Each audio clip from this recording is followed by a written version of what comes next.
David, 2003, 2004 for Everton was a season that just never got going, did it? No, it ended up a disappointing one, and really from the start it never got going. You know, we never got the players we wanted in the close season, which affected a lot of our preparation. You know, and in the end we did get players, but they came in just a month after the start of the season, and it was a bit late for everything to get settled down. So you know, it never really got them running. As professional and as experienced as those players are, they do miss out, don't they, when they miss the pre-season?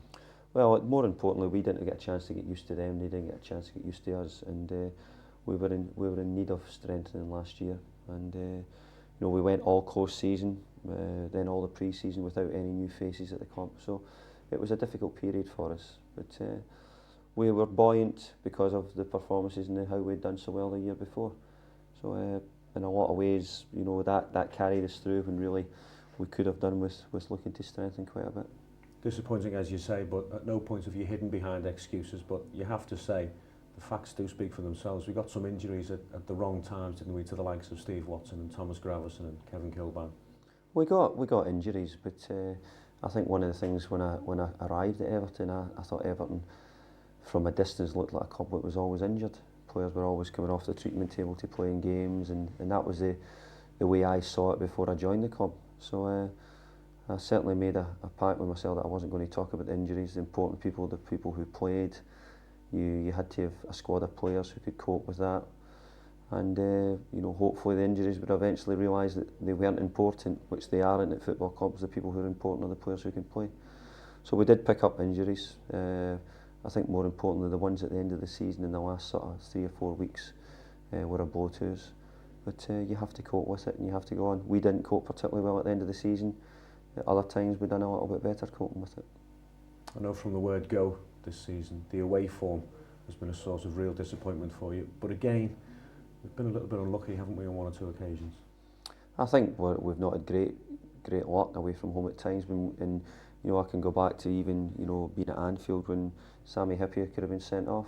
You know, even the last game of the season should Richard Dunn maybe have been sent off. So we've certainly been close to some real bad decisions. Southampton, you know, they gave a penalty kick against Tobias Linderoff at Southampton, which was outside the box late on, and eventually they went on to draw 3 each when we were winning the game. So we've had some real poor decisions go for us this year. I think the refereeing against Everton's been terrible. I think we've been treated really badly this season. So a lot of things haven't gone for us away from home, but you make your own luck, and I'm a great believer in that. The harder you work, you know, the more luckier you become. The easier it is to accept these decisions. But this year we've found it hard, and maybe we are looking for excuses and naming referees. But no, it's a fact that there has an awful lot of things not gone our way. Highlights this season have been few and far between, but as a manager it must be gratifying that the players that you brought in have done very well for the football club, and Nigel Martin, Joseph Yobo and James McFadden spring to mind instantly. Well, I'd like to think that any of the players we've brought to the club have done quite well. One of the hardest things of management is to pick players to come in and improve, and I think in the main, you know, the record we've had of bringing players in has been quite good. You know, you've mentioned 3 or 4 there.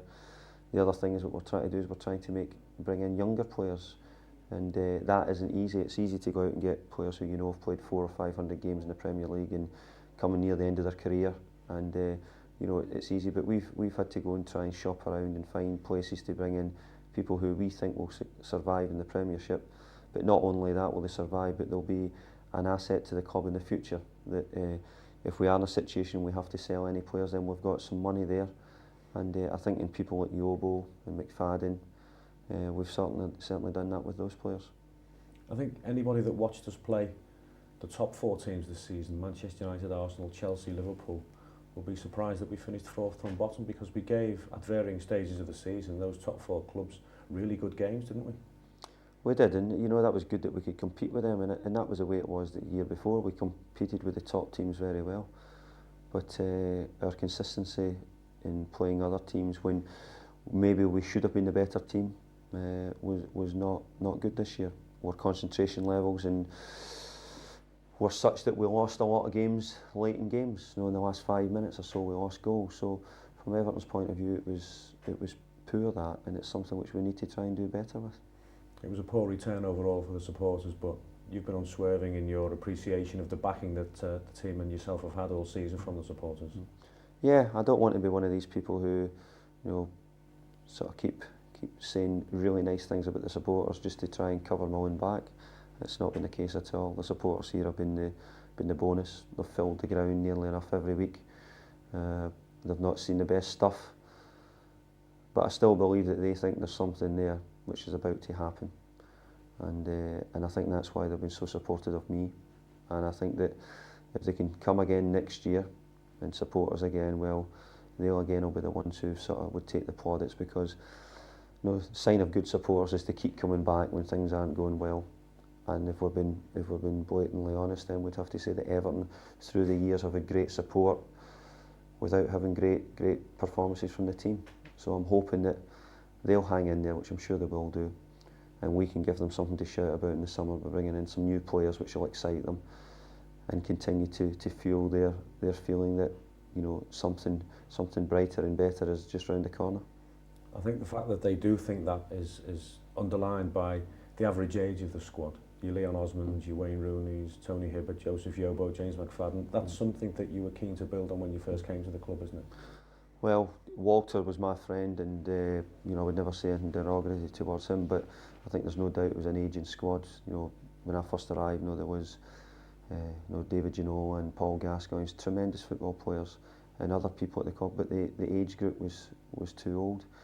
At the moment, we're trying to bring younger players in, and in turn what will happen is younger players will make mistakes, you know, but we're giving them opportunities. We do need some good experienced players, there's no question about that, but we also need to try and build a team which will be there in 2 or 3 years' time, not necessarily a quick job of getting 2 or 3 players in just to sort of paper over the cracks. It's not the way I work, and it's not the way I want to do so, and I'm going to continue trying to bring in young exciting players for hopefully the future.